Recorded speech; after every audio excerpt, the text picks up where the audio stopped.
Welcome to Adventures with Dice. I'm Rob and I'm your host for these videos.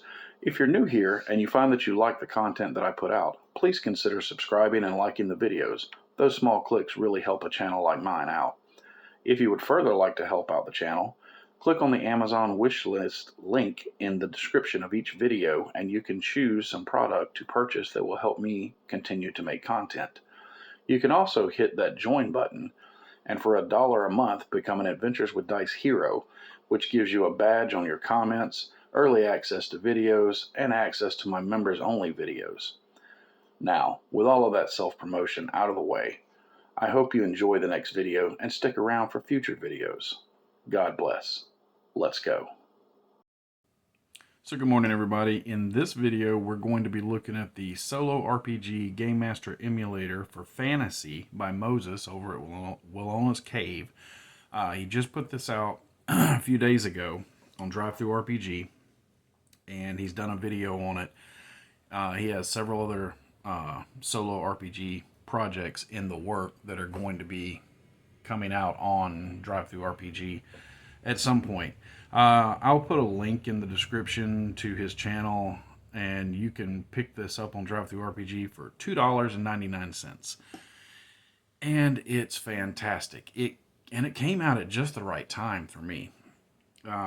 If you watch my channel, you pay attention to the comments at all, you know that I'm a fan of Moses' work and his videos that he does are just fantastic. And this hit just as I'm about to do some new solo RPG projects here on Adventures with Dice. And on his channel, you can see where he printed it in the small booklet form. I printed it in a normal large size booklet form just because I got old man eyes. And it's easier for me to do it like this. But I'm just going to kind of flip through, show you what's here. If you're playing solo RPGs or you're interested in playing solo RPGs, this is a fantastic product to pick up. I highly recommend it. I've had it for a few days. I've gone through it. And I will go ahead and tell you that I have 3 projects in the works right now. I have one that I'm doing Dragonbane solo, and I've done several videos on it. The Dragonbane solo, I will continue to use the Dragonbane system as I showed in the video for generating adventures and their oracle and everything, just because it's what I've been using with it, and I really like it. And you can see some of the DNA from that oracle system in this. However, I have 2 other projects that I have done all the prep work for the most part, and I'm getting ready to start shooting this week.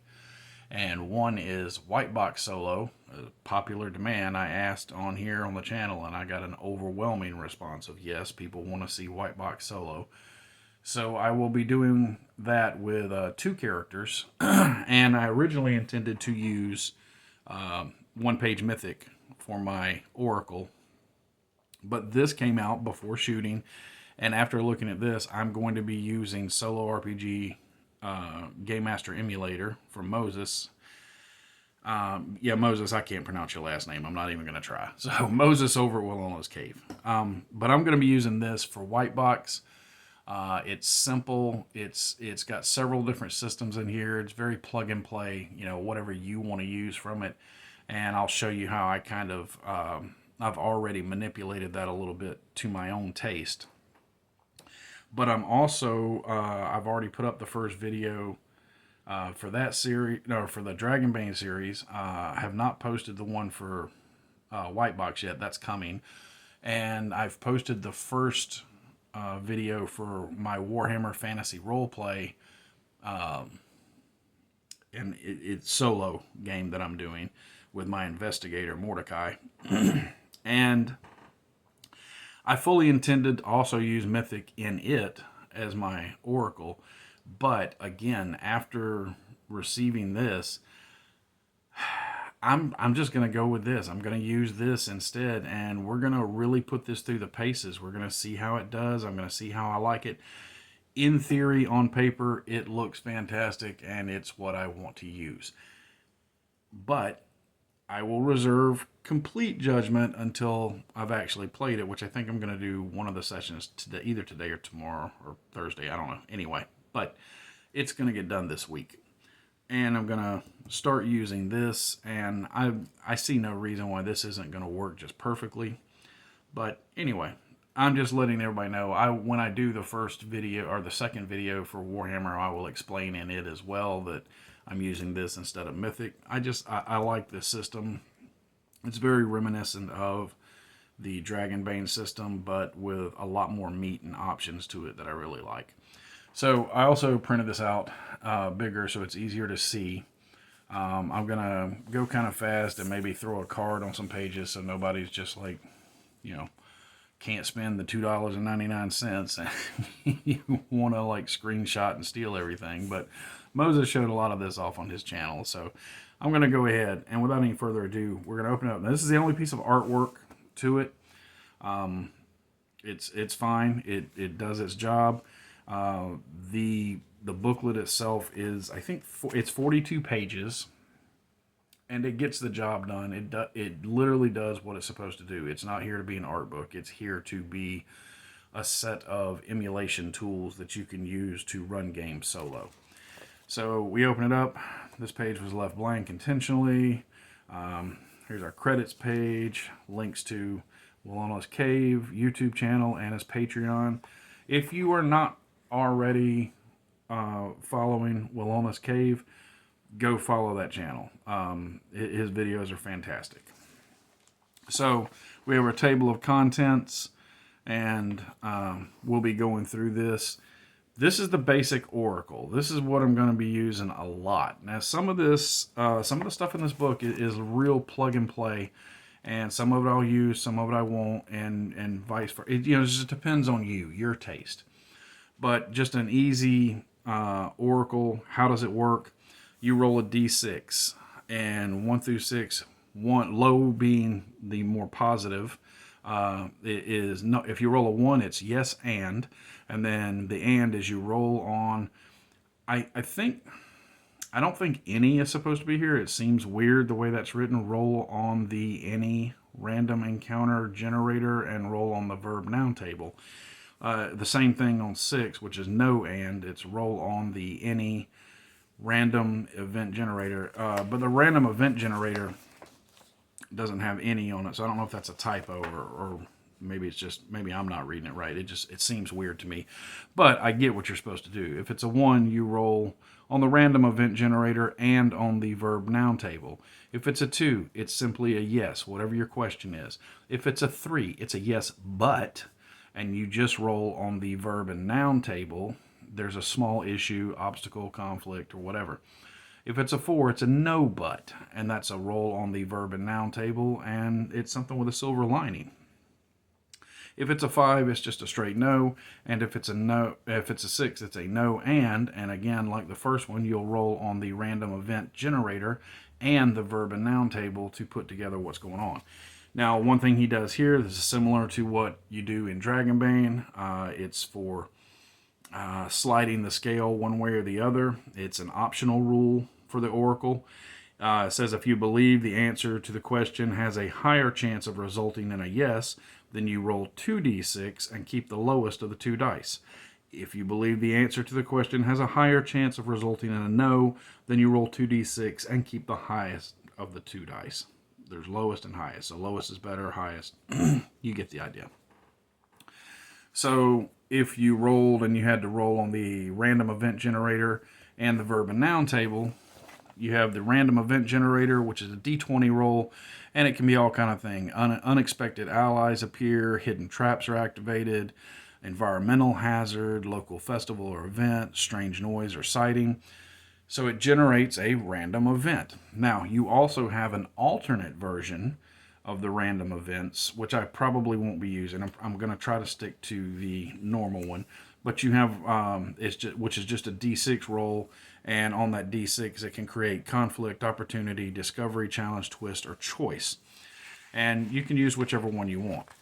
Now, this is my first, and I don't really have many critiques, but let me find the here we go. This is the verb list for the oracle and the noun list for the oracle. And this is pages 10 and 11.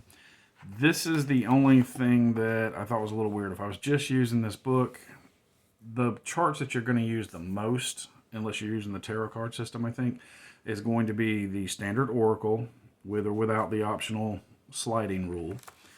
And that standard oracle is then going to send you a lot of times to the random event generator, which you have to roll a random event and then you have to roll noun and verb.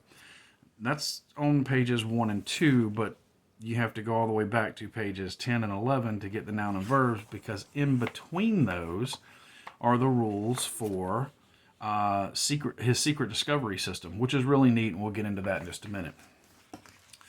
I would have placed the noun and verb tables directly after the random event tables because they all work together.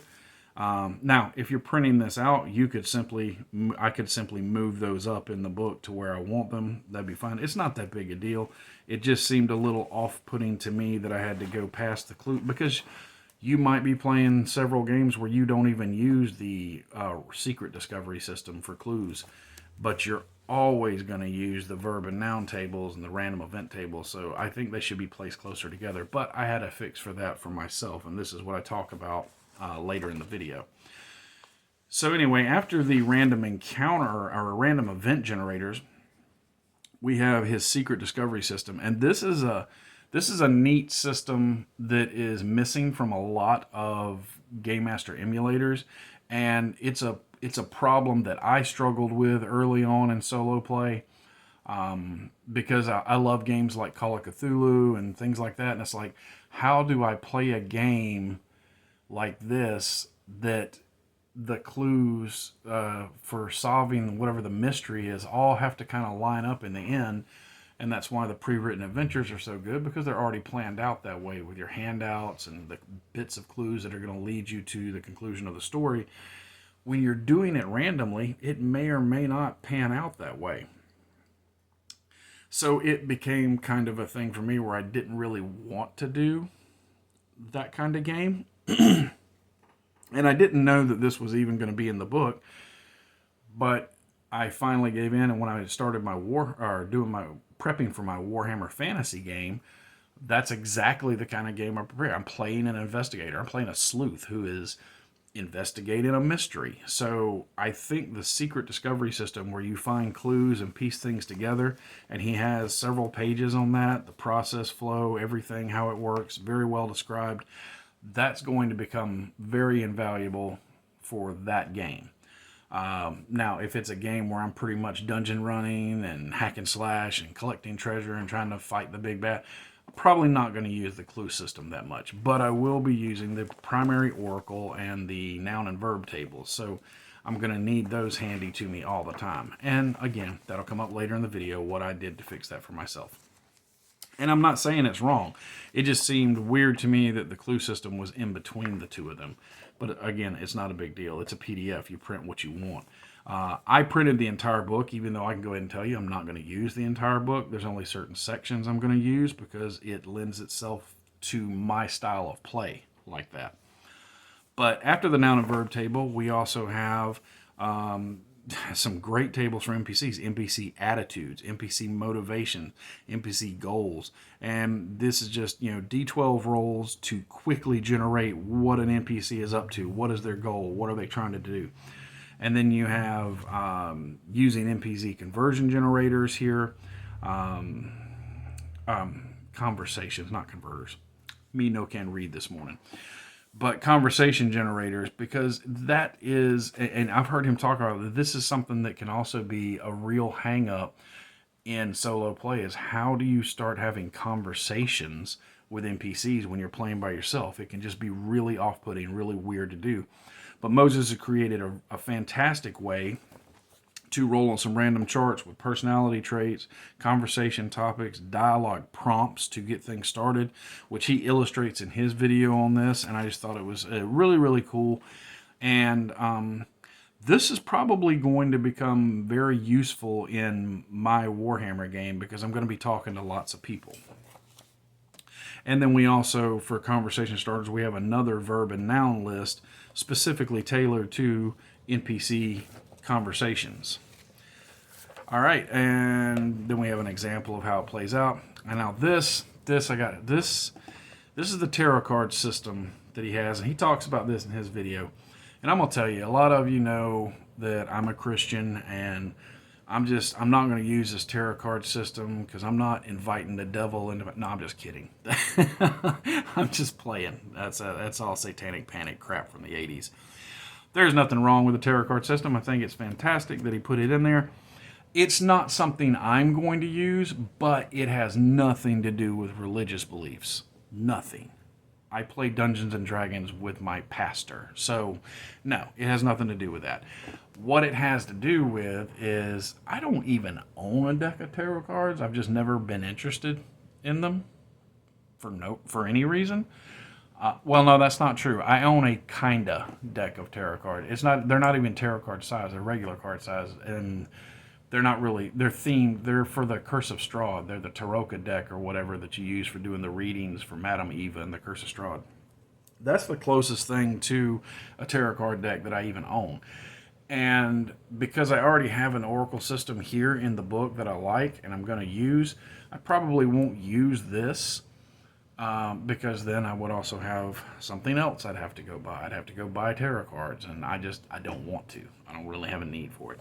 But if you have tarot cards that are themed and they go along with your games you're playing, he has a fully complete system here on how to use it with examples and everything, and goes through the cards and breaks them down and how you read them and whatnot. And I think it's really cool. Like, here's the how to do it, the decision making and everything. I think it's really cool that he did that, the different spreads. It's just not something I'm going to use because I don't own tarot cards. That's it. Then we have various tables at the end, and we have weather conditions, encounter types, travel obstacles, item discovery tables. I mean, these are just great, quick little tables that you're going to use a lot in solo play. You know, unusual discovery table, quest type table, a trap type table, emotional state table. And then we have the plot twist table, skill challenge table, and then we have a couple of sheets in the back that are just notes, basically, just for you to put notes in for your NPCs, your secrets and clues, your tarot readings. And so what I did is, because I'm going to have this book out, because I'll probably be flipping back and forth with the NPC conversation stuff a lot in my Warhammer game, I made me a couple of smaller versions here. This is the primary oracle with the sliding scale here, and then the random event generator. I did not do the alternate one. I'm just going to use the main one. And then I did the noun and verb list that go along with it, because this, for how I'm going to use the game, this is definitely the backbone of the game for me. This is what I'm going to use the most. So I'm going to have these on the table where I have constant access to them. And if that's the part of it you want, then you can always print these out at any size. You can print them normal size or whatever. I only have so much table space to do the game in for videoing this. If I'm just playing by myself, it doesn't matter. I can have stuff all over the table. But for the game on video, I'm trying to make it to where you can see everything as much as possible. But yeah, this was $2.99. It's a Electrum bestseller, I think, at this point, which is fantastic in its category.